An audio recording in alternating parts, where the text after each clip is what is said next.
Uh, Good morning, good afternoon, good evening, depending on wherever you are. Welcome to this session on virtualizing mobility innovations in G20 countries for internationalization of higher education.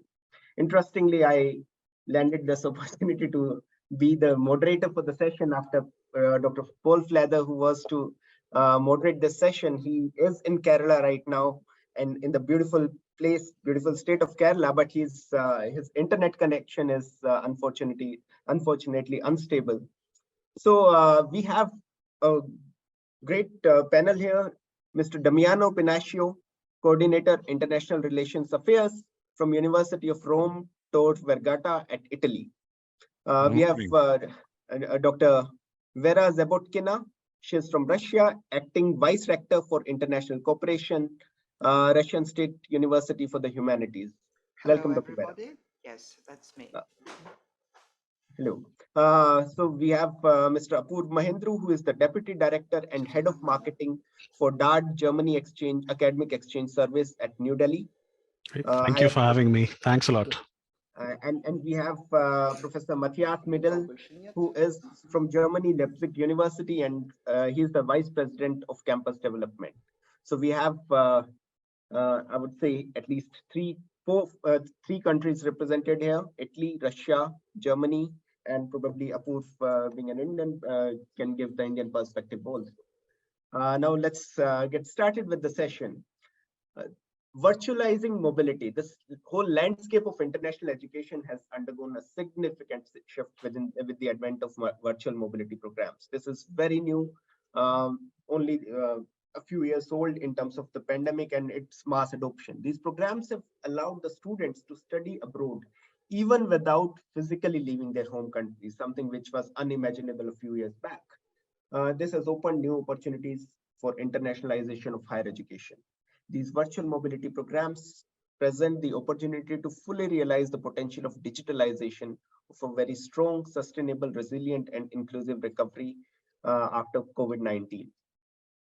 G20 countries represent the world's largest economies, and they have been at the forefront of developing innovative virtual mobility programs, which have already transformed the internationalization of higher education. This virtual student mobility can greatly expand access and opportunities for students who might otherwise be reluctant or unable to travel due to physical, social, or financial reasons. For this gives the students a chance to have an international experience without having to travel overseas. It may also be simpler for migrant and refugee students to take part in the virtual student mobility programs, even if they lack proper documentation. It can also be a creative solution to counterbalance harmful environmental impact which contribute to Sustainable Development Goal 13, which is climate change. However, there are also challenges associated with virtual mobility programs, like the issues of digital divide, which is very real and which we have come to the fore in COVID-19 pandemic. Global time zone differences make it difficult to choose the best time for courses, and if disadvantaged and not given access to technology, the international experience and collaborative learning may become even more unequal.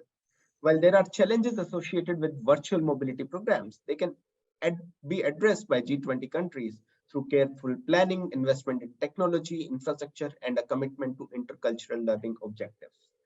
Now, with this background, I think we have our moderator, Dr. Flather. Welcome back, sir. Thank you very much. Apologies to everybody for that, and especially to my esteemed collaborators. I'm in a guest house in the middle of Kerala, and everything was tested, but at the end of the day, the camera wouldn't work. So you would have missed my handsome face in this wonderful session. Now, let's get going. You've given us an introduction, Deepak. Thank you so much. What I want to do, I mean, there's a lot of good things we can say about this, okay? It's not controversial in that sense, but there are also a lot of difficulties. And the difficulties not so much on the technical side, but in terms of what we actually offer in terms of learning, how we assess students, language or the day-to-day system. So I want you to try and talk a little bit about that as well in your general remarks. So let's start as the program is set out in the order that was listed in our sheets. And I'm going to invite Mr. Damiano Pinnacchio, who's the coordinator for international relations and affairs at the University of Rome, Tor Vergata in Italy. Would you like to go first, please, sir? Good morning, everyone. Thank you so much, Paul, for the introduction. Thank you so much for the invitation to this very high-level conference. And it's very a pleasure to be a part of this interesting panel with this very hot topic at the moment in the literature of the higher education. We start about this to discuss about these topics many years before the COVID started, and just to try some solution to provide interesting program for the students, and at the same time to involve many students in the the exchange program. Also with the students that have not the possibility to do that. So going to the topic and the question that Paul just mentioned, well, the additional value of this program is related to the, in my opinion, to the effort of the professor that collaborate in order to provide a very integrated program and innovative one, because the virtual mobility is something different from the program offered in an online environment, because it means that a very high level cooperation between professors, that they have to set up courses, they have to interact in a very integrated manner, and give to the students value added related to the involvement on the program that can be considered a value added. Of course, and we have time to discuss about that, there are some strengths and some weakness about this opportunity. But in my opinion, the most important for the students is the integration between two different approaches, two different visions about an issue.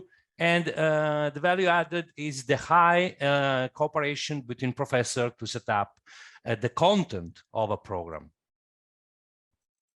I don't know if I have to talk more, or is just... You have 2 or 3 more minutes if you want to add any more thoughts.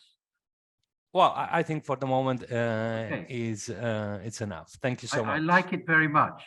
You're making the academics work as hard as the students. I like that. Okay, so now we will move to Professor Zabotkina, who is Vice Rector for International Cooperation at the Russian State University for the Humanities. Professor Vera, are you in Moscow? Yes, okay, we are in Moscow. Very good. Thank you so much. We are waiting to hear your ideas. Yes.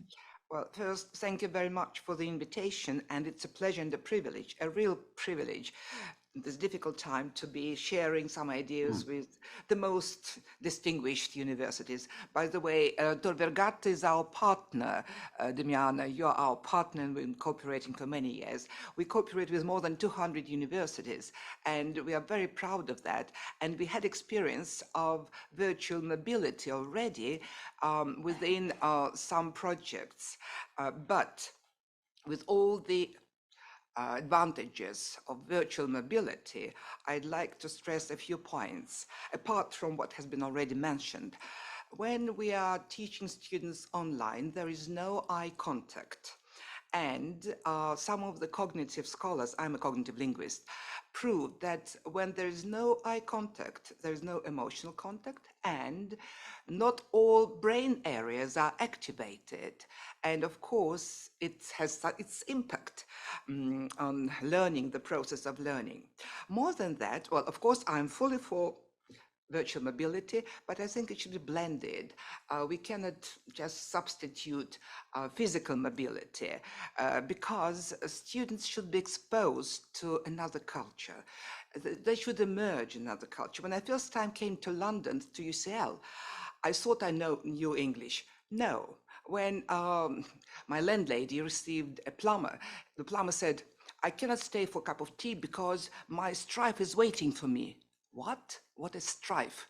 And it's based on Cockney. Wife means trouble and strife. I was an excellent student in English, but I didn't know that because I have never been to the UK. I wasn't exposed to this culture and language. That's why we sort of deprive students of this intercultural sensitivity, intercultural immersion with virtual mobility.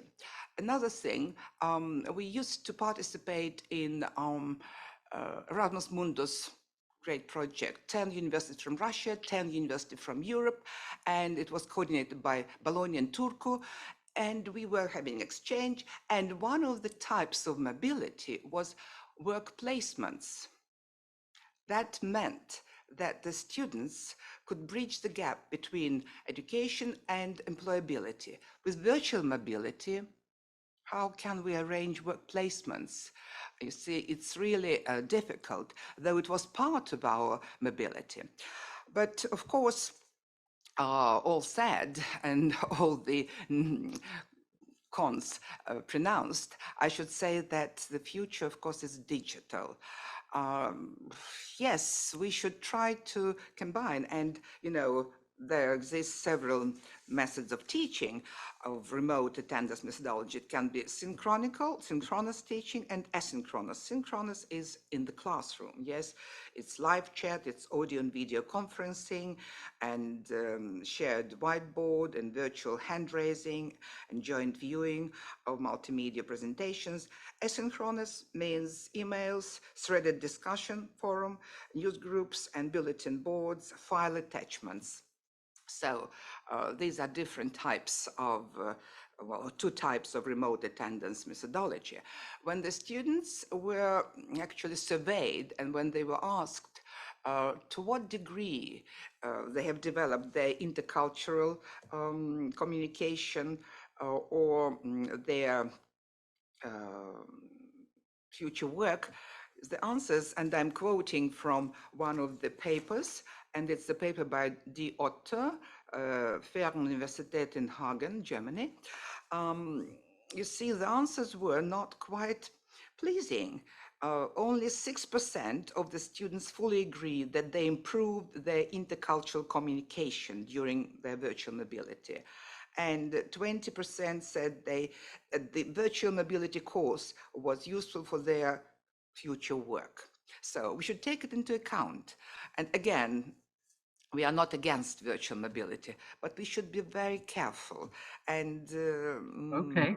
Yes, thank you. Thank you. That's fine. We'll have time to talk yes. in a moment. That's very helpful. We might want to think about how we deliver blended learning. If one of the keys is that we're somehow saving money and providing access, then if we're providing, some forms of actual blended learning, then we're in a sense transgressing those principles. But maybe we can do it by working with local professors, local actors. Can I invite our third speaker, Apoorv Mahendru, who is Deputy Director and Head of Marketing of DAAD, a wonderfully supportive organization from Germany. And you're based in New Delhi, Apoorv, so over to you. Yes, thank you. Thank you so much, Paul. Thanks for the opportunity to be able to share our thoughts. DAAD, as you lovingly called it, is actually, it's pronounced as DAAD, every letter individually, but I think in India, at least, everyone calls our organization DAAD. So it was very heartening to listen you do the same thing. And in UK. All right. So I think that kind of also sets me apart a little bit from the counterparts on the panel today, because they seem to be representing academic institutions that are actually in the process of teaching, whereas the DAAD, as you may be aware, is an organization that fosters academic exchange by providing information and scholarships. So mostly the world over, people know the DAAD scholarships. And therefore, when you talk of mobility, when you talk of internationalization, I think that's the bread and butter of our organization. We're not expected to be experts at teaching specific subjects, but we are expected to know the job when it comes to ensuring that people move from one place to another. So when I at least heard the term of, virtual mobility, I had kind of the feeling the two words are juxtaposed. Whereas you're talking of virtual, which means you're kind of just at one place, and then you're talking of mobility, it can be confusing. But then I just started thinking, and I thought, let me think back. There are phases to the way things develop. There are phases to which how people get into the habit of doing things. And that brings me back maybe again to the organization, the DAAD, the India office. Since I'm based in India, just taking this example, we have been here for more than 60 years now. In fact, next year we'll celebrate 65 years of our branch office in New Delhi. And what we were talking about the other day is that the first few scholarship holders from India that we sent to Germany in the 60s actually went there by ship. So those people used to get into a ship, take months to actually reach the shores of Europe and do their studies. I think during that time, not many would have imagined that there would be flights so easily and readily available that we would be transferring students in such large numbers from one day to the next. And maybe just 10, 15 years back, not many of us would have imagined that there would even be something that is called digital mobility. But today we see it, I think, in many spheres of our lives. And just talking of the basic benefits, I think a lot of you have already mentioned that. So I'm not really going to go into the depth of that. But I think as an organization that tries to promote equality and diversity and accessibility by providing support of all forms, economic included, I think for us, it's kind of a boon that this format kind of came into existence, or that we had to adjust ourselves, especially during the pandemic. And that gave us an impetus, kind of, that was an instant where we kind of switched. And I do agree very much with what my counterpart said. The digital options, the digital mobility options that we have, we'll be talking surely later, will surely not replace the physical exchange that we will have. But I think they will definitely augment it moving forward. Just like you see micro credentials, they play a good and important role in maybe, just improving one aspect of a person's academic professional requirements, but they do not completely replace full degrees. So maybe we have to look at it that way. Currently, I believe that there's maybe one could even say a hype to some extent. Things, they rise all of a sudden during the pandemic. That's what happened. Now a lot of people have that feeling that, no, we should move away from this digital. But I think it will kind of balance out a little bit in the days ahead. And we firmly feel Can that— I ask you something, Apoorv? Yes. Does your organization actually support virtual mobility? We do. I mean, you're actually running programs that are virtual mobility programs. We are running those programs. I thought maybe later in the question answers, I'll have an opportunity to go into the details of that. So I think I'll stop with my initial remarks. Give us an example now. Give us an example of a course that you're proud of. Okay. I can give you one example right now, because earlier my colleague from Russia was also talking about, placing people. So we have a program called the Working Internships in Science and Engineering. It was always an actual internship program wherein students from India went to Germany for a 3-month research internship at a university. And given COVID, of course, that was not happening. So what we did is that we didn't want students to lose out. We thought, let us just convert this entire program into a digital program, which meant that the students had to adjust. It meant that we as a funding body had to adjust. And it also meant that all the professors who had agreed to take on these interns already, they had to adjust and twist around that program. And we actually managed to pull it through in a digital format. I'm not saying that it was a perfect replacement for a physical visit, but everyone who took part in it was very happy with the outcome, because it was learning something new, creating something new, creating value. And I think that's what many students appreciated. It was skills-based, it was vocational. It wasn't vocational, it was actually very much academic in nature. And yet for many of them, it was possible to do this virtually. And I think especially in subjects that are maybe IT related or subjects that are social science related, I think it would have been easier rather than for those who are a little equipment or technical heavy. But it was a wonderful example and much appreciated by all that were involved in it. Thank you very much, Apoorv. Let's move to our final speaker, Professor Matthias Middell, who is Vice Rector for Internationalization at Leipzig University. Professor, you have the floor. Yeah, good morning from my side, and thanks also for having me at this wonderful occasion to exchange ideas about what we have learned over the past years. So let me start with a couple of lessons we learned during lockdowns, because I guess we have to look back to some extent what happened at that period. On the one hand, I guess we all were happy to be able and have the means to replace physical study by all kinds of video conferences, etc. But when I look back, I would say we have only secured the basics of study programs, which meant transferring content to students. Students complained very much about the lack of social networking, cultural learning during that time, psychological isolation, etc., etc. So it's no wonder that, and there is one aspect I would like to put emphasis on. We learned also that people in the world have different access to internet. So we have a study program between Leipzig and Addis Ababa, and it was clear that we have to adapt our wonderful PowerPoint presentations to the internet access of the Ethiopian students instead of presenting them very nice films, which will not go through. So it is perhaps not so surprising that, and Vera Zabotkina already mentioned that especially the students were very skeptical to continue with virtual learning and teaching, and completely against the idea that the younger are more digital native than we elder are. They reacted very skeptically to the idea of being completely digital in the future. Now it is evident that what we have to do is a sort of blended learning, and we have to develop all kinds of blended learning. One is, of course, as Erasmus, the European program, has as its main intention to make people familiar during their single place study program with another place in the world where they learn about the academic culture, the social environment, etc., etc. And it is very difficult to replace this kind of learning simply by another video session. The other is transnational programs. Here, several universities join forces to teach one program altogether to students coming from all over the world.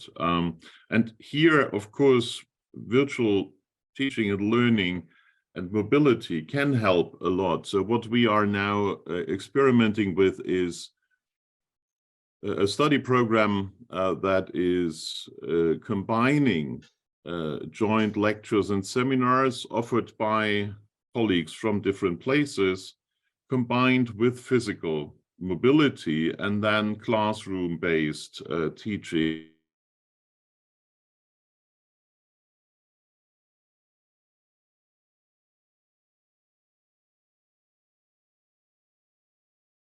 And for others. Sorry. So go ahead. We just lost the last minute. Okay, good. Only to say that combining virtual and physical mobility seems to me the future, and the solutions will be very different depending on the resources you can invest into that, depending on the willingness of your colleagues and students to join such experiments, and depending on our learning from each other. And I leave it here in order to learn something from your experiences. That's generous. Great. Well, that's a really good start, and you've all made very different points. I'm going to make a couple of assumptions, and then please come in. I mean, we can either do this by rotation, or you can come in, but we're a small group, so we can probably manage this. I mean, the first assumption I'm going to make is that the university, as we know it, is not finished, is not dead. I got the feeling, I mean, Matthias, you were stressing this, that students are not ready to give up the direct contact. Vera, you talked about the need for eye contact, So the connection to the professor or academic tutor is still very much alive. So, you know, some people have talked about, you know, the end of the university walls are crumbling. I myself have set up several universities where I've used the concept university without walls. But I think the walls are going to be there. I mean, they don't have to be, you know, thick or anything. And I think the seminar room is going to be there. There was also this idea that maybe the seminar room would go because we'd all be digital. So that's my first assumption. Do we all agree that the university still has as we know it, it's going to change, but as we know it, it still has a future. But secondly, that this kind of online teaching is also here to stay, albeit in a blended form. So I'd like some comments. Damiano, what do you feel? Well, I agree with you in a sense that university will not die and will play an important role also in the future, using the different tools that they have available and related most of it on the technological one, but also to implement such additional value added for the students, because the basically from university, whole young generation can get the knowledge and the maturity to enter in a job market, and especially in the time of this time that we live of we can I can say call it the era of communication, where the technological tools are very spread around the world.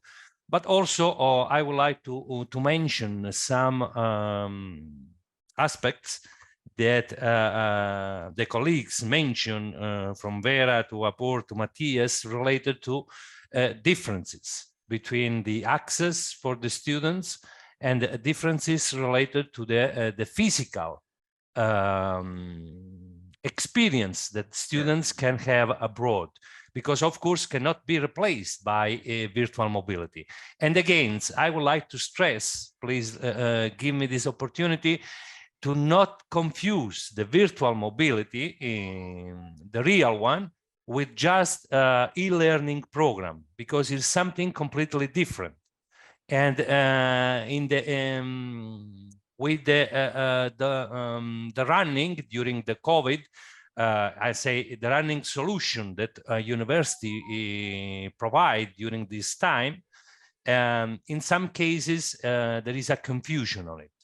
So I completely agree also with my colleagues and with you when you say that virtual mobility can be one moment of international experience that can be added to the physical one, to prepare the students to have this international, physical international experience, because it's something completely different.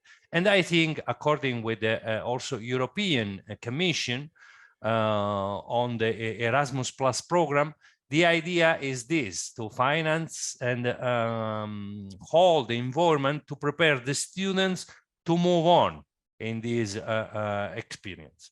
So I think that can be a value added, but and not completely change from the physical one. Very good. Matthias, you want to come in? I mean, one of the things we might want to think about is what we mean by blended learning. I mean, it's a very easy term to use, but to actually, you know, distinguish it out, it could be a little bit tricky. Now, let me first react to your two remarks beforehand. I mean, it reminded me of that fantastic idea of the MOOCs, which circulated like 10, 15 years ago. Me too. You hire this one Nobel Prize winner, and he will teach via a video conference the whole world's student population. What was interesting in the idea is that it addressed the need for a kind of basic course, but with highly qualified teachers. Complete nonsense, as we know, from a practical side, So I guess what we have to adapt is to the pressure from society to make use of these means of efficiency. Yeah. So to share knowledge, to produce things that are available also in asynchronous ways, etc., etc. While at the same time, and I guess we have to realize that Europe is a paradise of physical mobility due to the Erasmus program. We had a program together with universities in India, and it was like 10 students coming over per year. So that was the limitation of DAAD funding, not criticizing DAAD at all, but when I compare it to the overall numbers of Indian population, we see that the participation rate in this kind of physical mobility for G20 countries is very different. So it has also an aspect of social equality, equal access to knowledge and to education. To offer these opportunities. Yeah. And then we can come to the technicalities of the blended learning things. You know, I'm ready to go for that, but I guess we are here in a learning process to adapt to a dramatic change in the situation of universities in our world. There's an increase, simply an increasing number of people who ask for academic education worldwide. Perhaps in Europe, we are already at the level of 40 to 45% of a cohort studying, but we are not there in the rest of the world. And insofar, we have to include that aspect also in our reconsideration. Certainly, in that sense, this idea of virtualizing mobility has, huge potential. I'm learning that by 2050, India expects to have 70 million students wanting some form of higher education. It's got about 35 million currently. So that's, it can't possibly expand its own higher education capacities to meet that. Or if it does, it won't be at a sufficiently good level. Okay, let's leave the blended learning, but one of the kind of key divisions in our for our session today is actually this notion that a lot of potential beneficiaries from virtual mobility or virtualized mobility will be precisely those who can't afford to move. In other words, it is, we, in an ideal world, we do want them to move. We do want them to have that intercultural experience and enjoy that. But they just, there isn't the capacities or the resources to do that. How do we deal with that issue? Do we think of it in two different tiers? We set up a kind of a more favored model, and then a more sort of a model aimed at access and egalitarianism, a more global model. Vera, do you have any thoughts? Well, first I'd like to start with the place of university. Of yes, course, please. University will never die. And here I'd like to remind you, at one of the EUA conferences, one of the rectors just tried to solve the ethical questions, to set ethical question.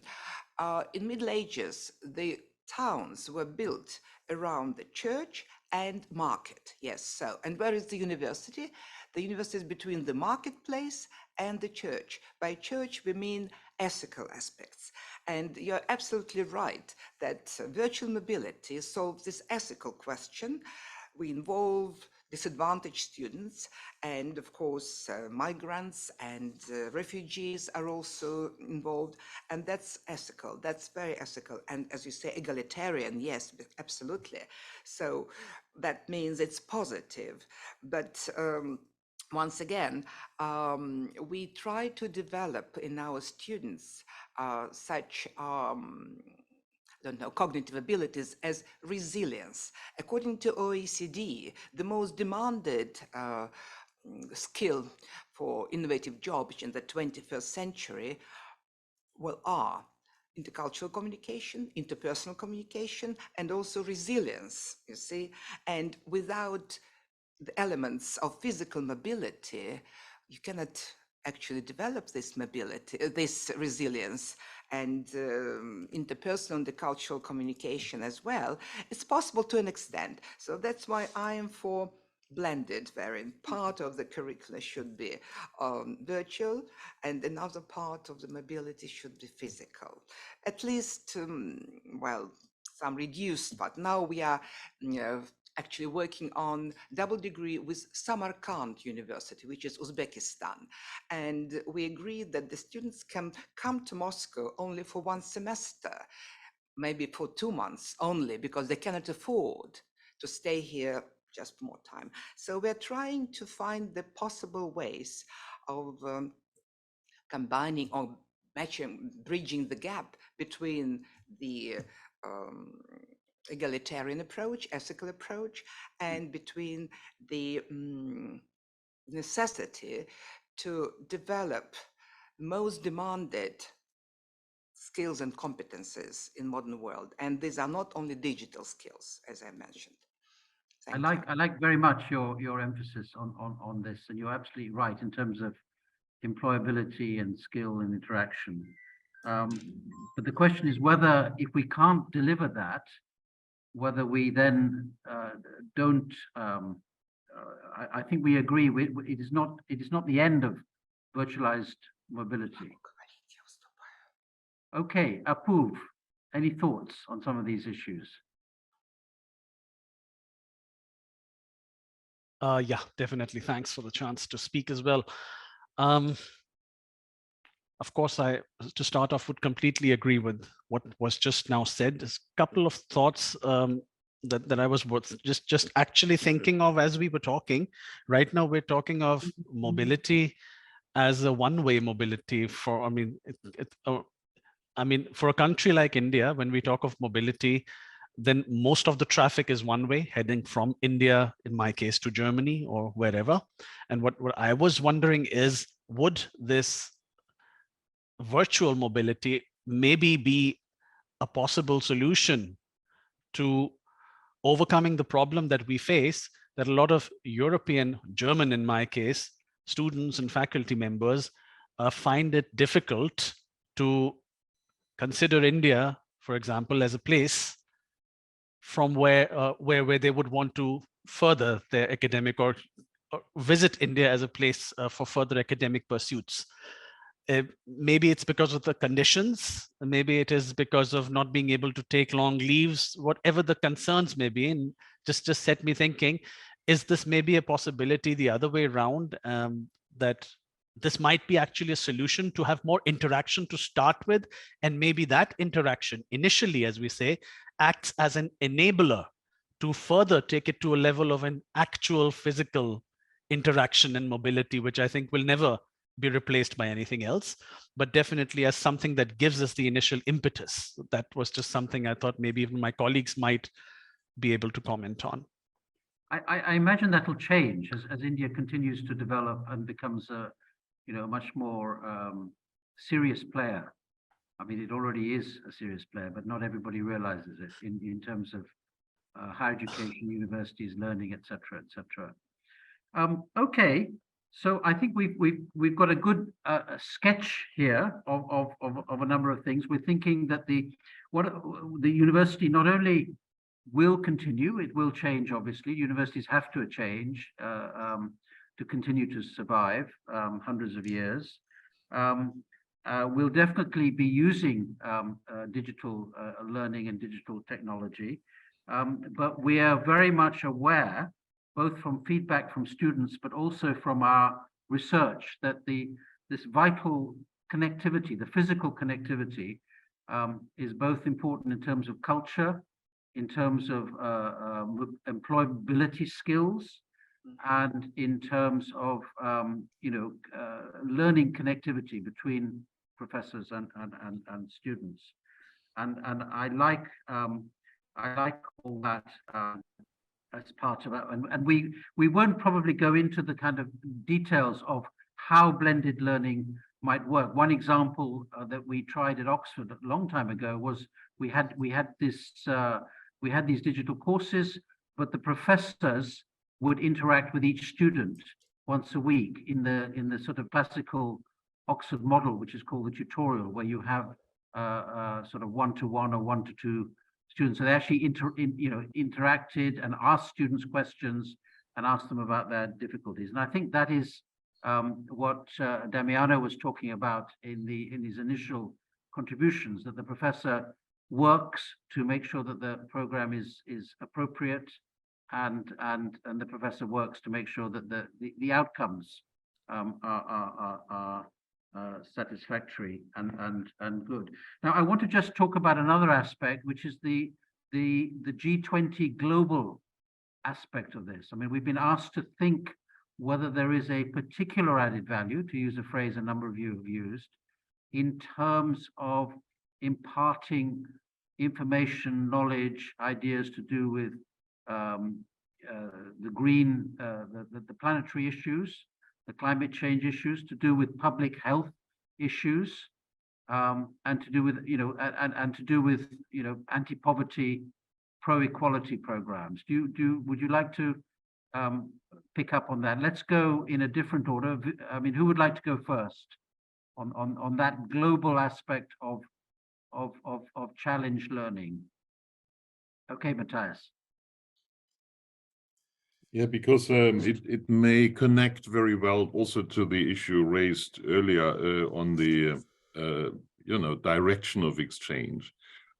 We run since 2005 a program in global studies and have addressed these issues you just mentioned, like global challenges, to call them in a very general term. And the major lesson I learned from that is that it is wrong to assume that universities are equal. So it's in Erasmus, it's often presented as if you can go to whatever university, what is important is the cultural environment of this university. So I would go to Rome because it is Rome, and not because your university, Damiano, has particular strength then. So that's I guess a wrong assumption. What is really interesting is to make sure what are your strengths and what can you bring in such a transnational consortium. So our students go to India, our students go to China, our students go to Latin America, because they learn there that there is a specific quality of teaching and addressing the issues we raise in our program in Leipzig as well, and in other places in Europe. And I guess that's very important, that you bring your strengths in such a consortium, and not that you insist on, we do the same basic courses, but we can do that virtually or in physical presence. And I guess that is not what higher education policy addresses enough. I guess it is what universities should insist on. But the general discourse is it doesn't matter where you do your studies, and that is not correct. And students know that very well. They choose a particular place because they would like to learn something from this particular professor in this particular environment and only in this particular discipline, and not because the university as a whole is a thing to go for study. And I guess we will be confronted with the fact that universities are not only unequal in that respect, but that no university is complete. Yeah, often we do as if particularly old universities, ours is 600 plus years old, have everything on board. And that is not the case. Learning about greening a society or an industry is quite different in India, and there's no specialist in Leipzig knowing about that and being able to teach it. So I have to go to India to learn about that. And I could continue with examples. And I guess we have to realize that we depend on the complementarity of our universities instead of insisting we can do everything at home. And then we send our students for mobility only to learn something about the different culture. So India is a little bit hotter than Germany is, or something like that, of that kind. Yeah. I like that very much. So what we're talking about here is that this virtualizing mobility is opening up a special set of fresh opportunities for, we might say, North-South cooperation. We might talk also about South-South cooperation. Let's imagine that North-North cooperation is reasonably advanced, and we don't need to particularly focus on that. But I'm not obviously ruling it out. It's a given. Don't forget the East. And okay, when we talk about North-South, we don't mean it geographically. These are conceptions. Never entirely satisfactory. Okay, so let's talk about that. Let's talk about these special additional values that virtualizing mobility offer us in terms of these public challenges I mentioned and these special interglobal corporations. Damiano, you want to come in? Yes, thank you. And well, this is a very interesting aspect because in the past we experimented one side of mobility from the what you said, what is called the South, but South doesn't mean the physical situation or location of a university of a country, but some other aspects related to development of the high quality of teaching and research and so on and so far. And there was this one way of mobility from students as well as from a professor in order to gain high level of knowledge and make an interesting project of research. But what happens after, I can say after 2000, probably there was a different approach. So also from North University, North environment, there was this moving from the South. And because the university experimented an increasing of quality in a teaching and research, and then was developed what this, in my opinion, a very important integration and convergence of culture related to the cooperation South-South. That is very, very important. Nowadays, we can see if we have a look to the ranking of the university, many are get a very high position from the South environment. And this is a value added. Of course, remaining in the framework of the digital or the virtual mobility, this can help a lot in order to develop jointly project, in order to increase the level of the knowledge and increase the level of the research as well. Because as was mentioned by Matthias before, is very, very important to learn the different approach, the different thoughts about an issue. The example that you make, the climate change. How is the definition of climate change and support this in order to have a good environment in the future from Italy, in Europe, in the US, or in the South America or in Asia? Of course, as or in China or India or Japan, is different approach that there is, that coming from the experience, from the culture, from the level of different aspects of our daily life. So I think that virtual mobility can help a lot in order to understand and these different approach to foster the integration and to go in a good way that could be useful for our globe. Thank you very much. We've got about 6 or 7 minutes left, so I want to bring in our other two colleagues on this question. Thank you, Damiano, particularly for reminding us the importance of South-South cooperation, which I think has been very important. And maybe, Apoorv, you may want to give a view from India about that aspect, because it's all too easy. You know, the Indian middle classes, all they want to do is go, in quotes, West and take courses from, you know, these kind of professors that have been ticked. So you might want to talk about that. And then Vera, I'll bring you in at the end for some general comments. One of the questions that has come up in the chat is about whether we shouldn't also be focusing on academics cooperating through the digital platforms more. We've been talking mostly about teaching. Obviously, in 1 hour, we can hardly touch the subject. Yeah. And I pushed you very hard and tried to get a range of issues for our listeners. But maybe we should also just pause and think about, how we can get academics, A, to introduce international aspects into their courses. This is part of the global challenge thing. And B, to be collaborating themselves. So Apoorv, a little bit about South-South and anything else. Right. So thanks, Paul. I'll just answer the first part of the questions related to what we also got in the chat right now. I think we're looking at mobility and looking at virtual mobility. Maybe so far we've discussed more of the relevance of this topic in terms of a classroom setting or a teaching scenario.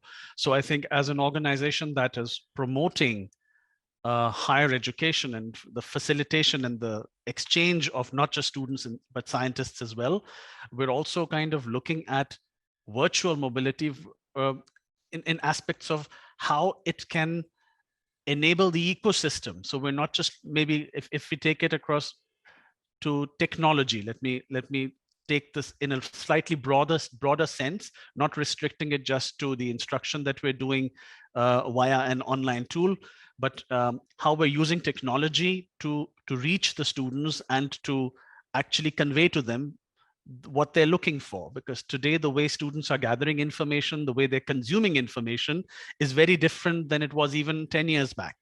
So we have to also think of, as institutions, to have frameworks in place that enable students to get the kind of information that they need so that this mobility can actually happen, because it's not, as you say, as easy as it sounds. And now I'm coming to the example you took of a lot of students in India who are very keen to flock to some foreign destination, but it's not as easy as it sounds. You can't just pick up your bag and say, okay, fine, I'm going.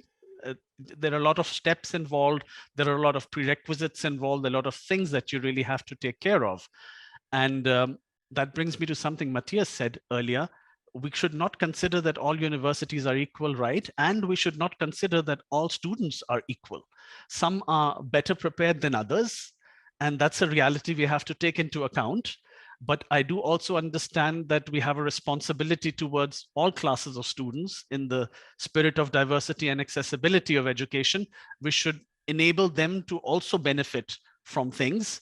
And I think that's another aspect where this mobility can come in, because from the standpoint of a funding body like mine, and again, Matthias, you mentioned earlier that a small cohort of 10 Indian students visited you, finances play a very big role.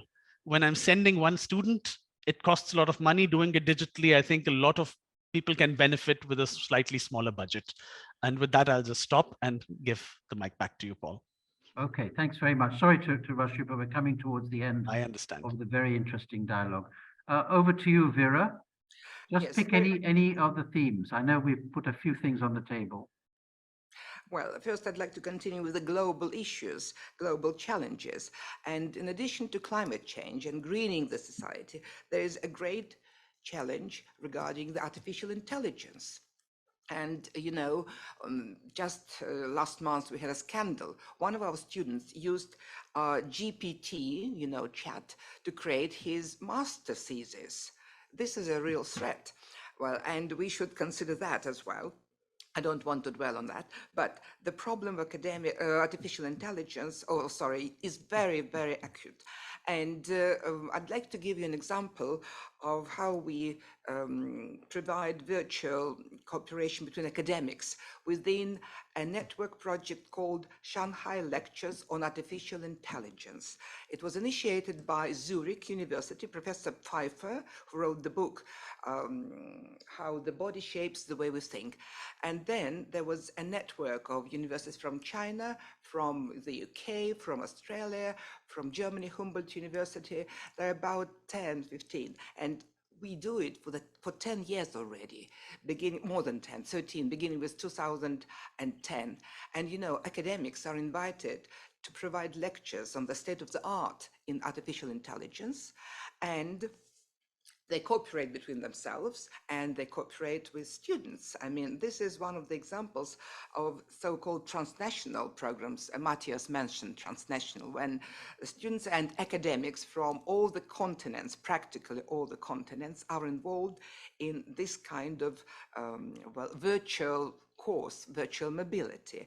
I'd like to just to praise such kind of initiatives. Maybe then we can, I don't know, kill two birds with one stone. I mean, through such kind of activities, we are providing just links and connection between both academics and students. That's what I wanted to say, that maybe we need more of that.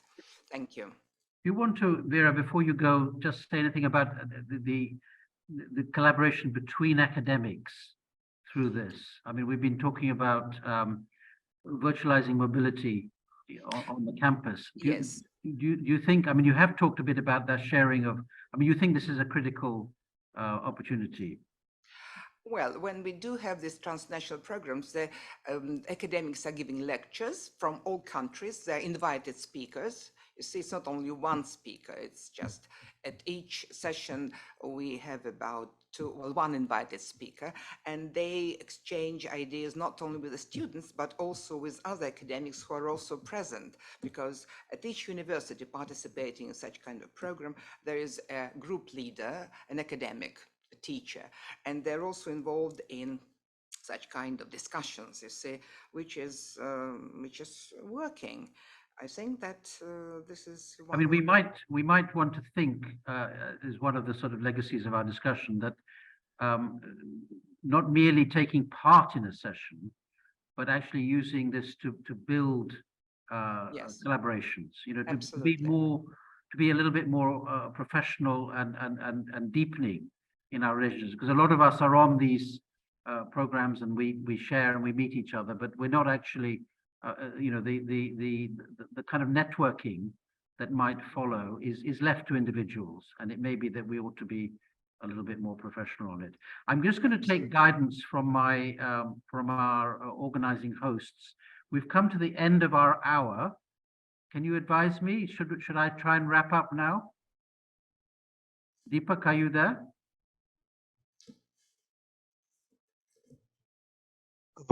Professor, yes, this is Amar from ID team. If the session is concluded, then yes. Shall I wrap up in a couple of minutes? Yes, sure, Professor.